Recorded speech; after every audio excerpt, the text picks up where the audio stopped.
comienzan a definirse por las vistas ortogonales, porque eso te obliga a separar en tu cabeza lo que uno entiende como un objeto continuo. Un automóvil siempre se entiende como un objeto que es un continuo en volumen, pero la mejor forma de enfrentarse a cómo este continuo se descontinúa es forzosamente dibujarlo según sus ortogonales. En los automóviles, la ortogonal que menos nos beneficia es la vista frontal del automóvil, es la que menos información aporta. La otra vez hablábamos de eso. Sin embargo, la que más información aporta es perfil o superior, sobre todo perfil. En la lateral, generalmente, lo que decide las proporciones de un vehículo o el elemento de construcción siempre es el neumático o la rueda completa. No solamente el aro de la llanta, que es lo que nosotros solemos usar por convención para definir una rueda, aro 17, aro 20, etc. De esa forma, uno cuando empieza a generar un automóvil de perfil, uno tiene la línea base sobre la cual uno comienza colocando el neumático. Por lo general, el neumático, si se fijan, pasa, porque tiene siempre, a diferencia de los de juguete, una deformación por peso. Entonces, la cantidad de neumáticos que tú colocas hacia el costado, según el tamaño del neumático, te va a definir la proporción de un vehículo. Por ejemplo, si estas ruedas fueran aro 17, que es un aro como grandecito, un aro de un buen auto, un aro 17 significa que en total, si el auto es de perfil bajo, por ejemplo, la llanta, el neumático completo va a medir unos 60 centímetros. Completo, con la goma, con todo. O sea, esto. Eso tiene unos 60 centímetros. ¿Okay? Eso a su vez significa, por ejemplo, que la distancia de ejes en este auto es de 4 neumáticos, porque medio neumático acá y 3 dentro. ¿Sí? 4 neumáticos de 60 centímetros serían 2.4 metros en distancia entre ejes. O sea, es un coche más o menos de tamaño mediano. ¿Sí? Recuerden que, por ejemplo, el Smart tiene de longitud total 2.4 metros. El Toyota IQ tiene 3 metros. El Toyota Yaris tiene 3.4. ¿Sí?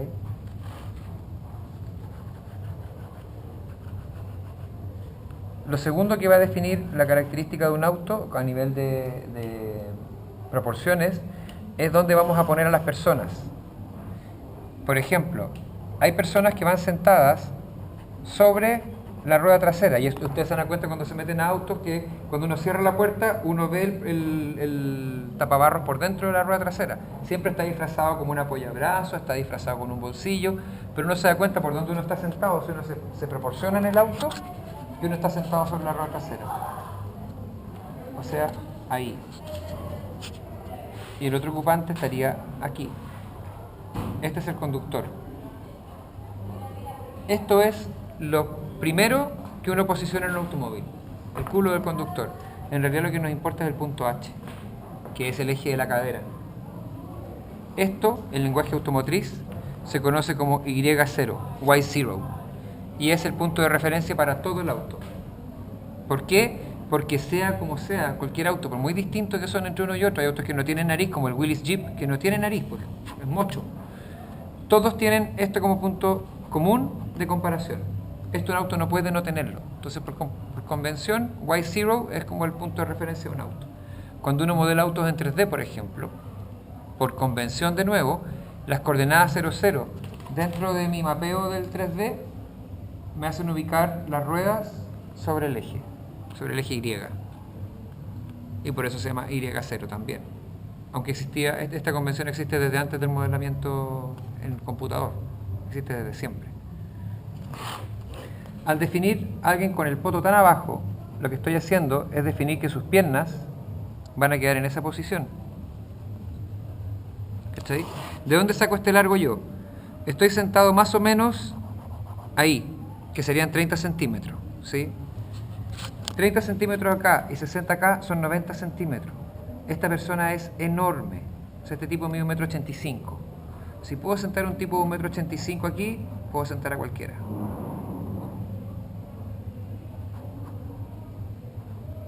¿Ok? Un poquito más incómodo van a ir los ocupantes de atrás.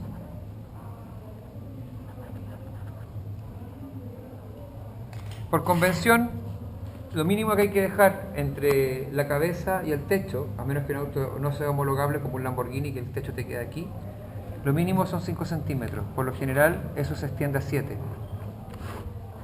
O sea cual sea la forma de mi auto, no va a pasar de esa altura. ¿Cachai? En lo menor. ¿Mm? En lo menor. En lo menor. No va a acercarse más a las cabezas que eso. Luego empiezan consideraciones técnicas. Por ejemplo, este auto, si yo lo hago con motor transversal, voy a tener el bloque de motor aquí.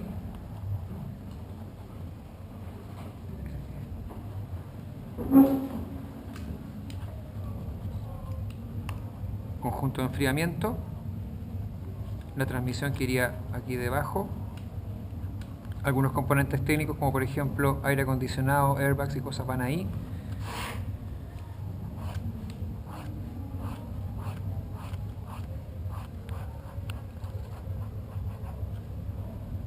Eso me permitiría cerrar el auto acá.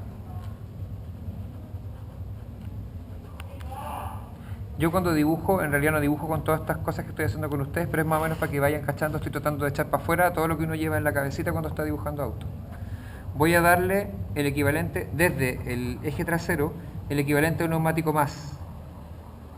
Eso significa que lo que tengo desde que se acaba la rueda son apenas 30 centímetros para salir del auto. Esto es súper importante porque voy a hacer un pequeño dibujo desde arriba. Mientras más cerca del final del auto está una rueda, menos puedo jugar con el culo del auto. Porque no puedo salir así y dejar la rueda con un parachoque, o sea, con un tapabarros, perdón, que tiene esa forma.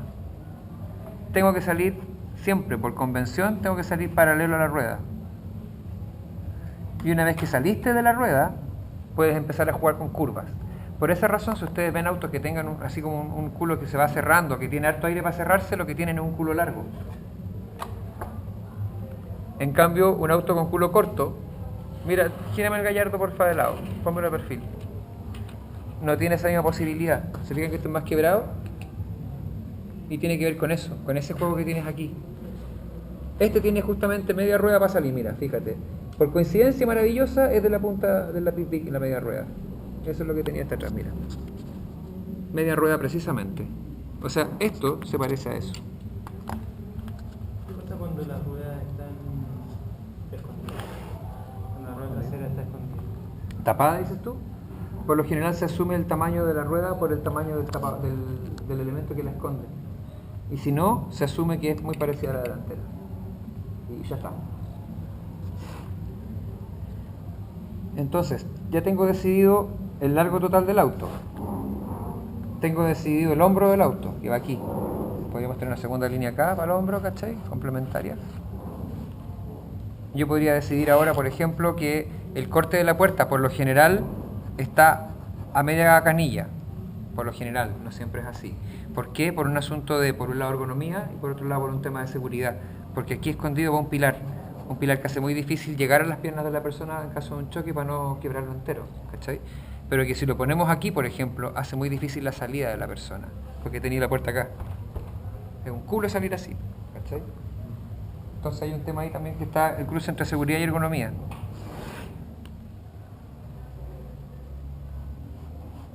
Voy a jugar un poco así como con la estética del auto para decir que la puerta corta aquí. Otra convención que suele existir es que si este es el arco de la cabeza natural, este arco, ese mismo arco nunca será invadido por el pilar A. ¿Ok? Por lo tanto, el pilar A pasa por fuera. Y la segunda regla es que se recomienda, tampoco es ley, que el pilar A vaya directo sobre el eje delantero para que la transmisión de la inercia sea directa. Eso se recomienda, no siempre se respeta. Antiguamente no se respetaba porque en realidad esto va hacia el bastidor que está aquí abajo. Y lo que este pilar A está buscando es el bastidor que está guardado aquí. Muchos Jaguar, por ejemplo, hasta el día de hoy tienen eso. Es parte de la genética de Jaguar y es parte también de los atributos técnicos. El Land Rover lo tiene así descaradamente. O sea, el Land Rover no apunta hacia el eje, el Land Rover apunta directo a bastidor. Lamborghini, por otro lado, es al revés. Lamborghini pasa por encima por un asunto de que en Lamborghini, donde realmente está el bastidor es aquí adelante. Saliendo del conjunto de enfriamiento hay un travesaño de bastidor, que además es uno de los ejes de bancada del motor, o sea, del motor de los enfriadores, y eso cae así. O sea, no siempre se respeta, ¿cachai? Pero es una norma, una convención. Digo. No era que, como lo que he dicho antes sobre los vidrios, de que antes todos los que tenían el parabrisas sin curvatura, que yo sospecho que debe ser por eso, ¿no? No, era por la dificultad técnica. De doblar el vidrio. Los parabrisas curvos son parabrisas que se han tenido que hacer invasivos y que se hacen con un sistema que es súper complejo y que se heredó de la aviación. Cuando aparecen los primeros aviones con plexiglas curvo, los primeros aviones de plexiglas se les curvaba el plexiglas al aplicarlo. Y el problema que había con eso era que apenas el avión recibía un daño, un balazo por ejemplo, ¡pah!, el plexiglas reventaba entero. Y el tipo quedaba expuesto al aire a 600 km/h. Que es distinto a si tú moldeas el plexiglas en caliente y lo aplicas ya curvo. Si le llega una bala, no se va a deformar, ¿cachai? De esa tecnología sería recién al mundo del automóvil a mediados de los años 50 y aparecen los parabrisas curvos. Y se vuelven locos con parabrisas curvos. Miren los Ford Thunderbird, miren los Impala, se vuelven locos. Pero eso es porque, por fin, ¿cachai? Por fin. Y cada vez que por fin es con cuático. Lo mismo para la salida de este señor acá atrás, por ejemplo, podemos decidir que la puerta va a hacer esa vuelta ahí. Vamos a poner las bisagras acá. A mí me gustan las bisagras acá, me gustan las puertas de salón. Y podemos cerrar ahí.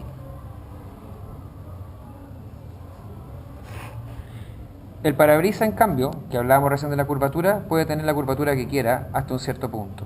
No necesariamente tiene que apuntar a alguna parte en especial, tiene que tener un buen anclaje abajo, ¿no? Es una decisión más aerodinámica. Claro.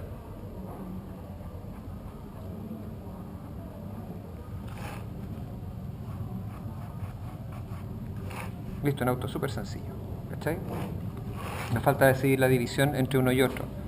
Aconsejable que si va a haber un pilar B, que en este caso no lo va a haber, el pilar B estuviera sobre el asiento del conductor. En mi caso. Si tener un auto más estilizado, ¿tienes que separar más las ruedas? Sí. O hacer el feo truco de las ruedas enormes.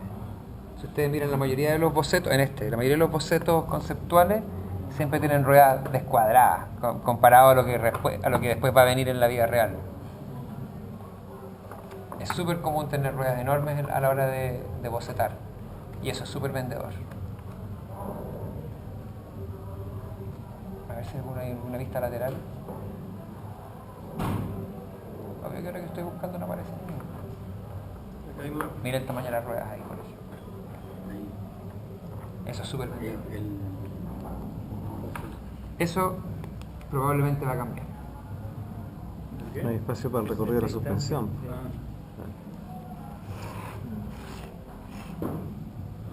Bueno, una vez que uno tiene un auto ya como básico, como caja por así decirlo, uno puede empezar a jugar con su estética si uno quiere.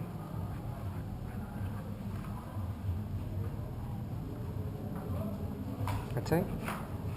Este auto yo lo podría resolver de muchas maneras, pero Pero ahí como que quedé con una proporción entre como la distancia de las ruedas en X y la altura en Y, porque como tenías a las personas tenías que respetar cierta altura, entonces como que estás obligado como que esto sea lo mínimo, o sea, perdón, lo máximo de chico, y si queréis que el auto sea como más estirado, como más aerodinámico, tenéis que empezar a separar las ruedas. o empezáis a sentar a los locos más abajo, los ponéis en una posición más echada hacia atrás y tenéis esas posibilidades. ¿Cachai? Pero esto, si ustedes se fijan en cuanto a proporciones, es como el Citroën AX o el Citroën Visa, ¿se acuerdan? Esto es una autociudad, un auto así súper promedio, digamos. Por eso en el fondo sí, depende de cómo empezaste con las ruedas de lo que voy a hacer después. Las ruedas siempre deciden todo. A nivel de proporciones del bicho, las ruedas mandan. A nivel de proporciones del habitáculo y del uso del auto, manda el punto H. Y se venden por separado, o sea, en el fondo uno puede tener un auto de, no sé, 4 ruedas de distancia con un punto H muy bajo y lo que tenía es esto. O puedes tener un auto con 2 ruedas de distancia y un punto H muy alto y tenía el Toyota IQ. ¿Cachai?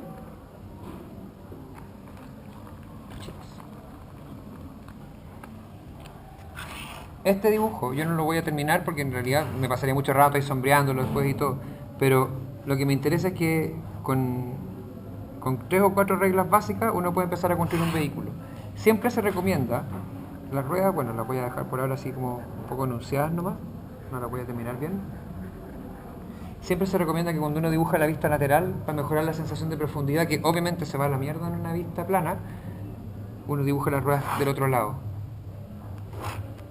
Una perspectiva cerrada. Claro. Y esto inmediatamente hace aparecer un poco la profundidad, como también le hace aparecer un poco de sombra abajo, fuerte, sombra así como sin asco. Y esto en el fondo, la única razón por la que genera una sensación de profundidad es por convención, porque cada vez que uno ha visto una foto de un auto de lado, la ha visto así. Y el ojo reconoce eso, pero en realidad aquí profundidad no es lo que tenía. Entonces esto lo dibujo en perspectiva que lo veremos más adelante.